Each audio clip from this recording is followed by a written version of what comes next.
ঢাকায় আজ কুয়াশা ভেজা ভোরে এক বিষণ্ণ নীরবতা নেমে এসেছে।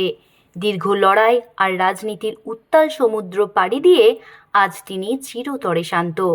ঢাকার একটি হাসপাতালের সিসিইউ থেকে মঙ্গলবার সকালে আসা একটি ছোট্ট খবর স্তব্ধ করে দিয়েছিল পুরো দেশকে। বাংলাদেশের সাবেক প্রধানমন্ত্রী, যার নামের সাথে জড়িয়ে আছে দেশের কয়েক দশকের ইতিহাস, সেই বেগম খালেদা জিয়া আজ না ফেরার দেশে। সকাল 11টায় গুলশানের বাড়ি থেকে যখন জাতীয় পতাকায় মোড়ানো কফিনটি বের করা হলো, তখন সেখানে ছিল উপচে পড়া মানুষের ভিড়। চারিদিকে শুধু কান্নার রোল আর স্লোগান। বেলা বাড়ার সাথে সাথে ঢাকার রাজপথ হয়ে উঠল জনারণ্য। খুলনা থেকে মহাখালী, সারা দেশ থেকে মানুষ ছুটে এসেছে তাদের প্রিয় নেত্রীকে শেষ বিদায় জানাতে। সংসদ ভবন চত্বরে তিল ধারণের জায়গা ছিল না। অন্তর্বর্তী সরকারের প্রধান উপদেষ্টা ডক্টর মোহাম্মদ ইউনূস থেকে শুরু করে ভারতের বিদেশমন্ত্রী এস জয়শঙ্কর সবাই উপস্থিত ছিলেন সেখানে।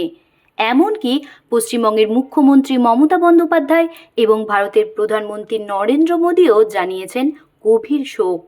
বিকেল 3:03 শুরু হয় জানাজা। 10,000 পুলিশের কড়া নিরাপত্তা আর লাখো মানুষের চোখের জলে সংসদ ভবন এলাকা তখন ভারাক্রান্ত। জানাজা শেষে কফিনটি যখন জিয়া উদ্যানের দিকে নিয়ে যাওয়া হলো, তখন সেই ভার বইছিলেন দেশের সেনা ও নৌবাহিনীর সদস্যরা। বিকেল 4:30 রাষ্ট্রীয় মর্যাদায় চিরনিদ্রায় শায়িত হলেন তিনি। স্বামী সাবেক প্রেসিডেন্ট জিয়াউর রহমানের পাশেই তৈরি হয়েছে তার শেষ ঠিকানা।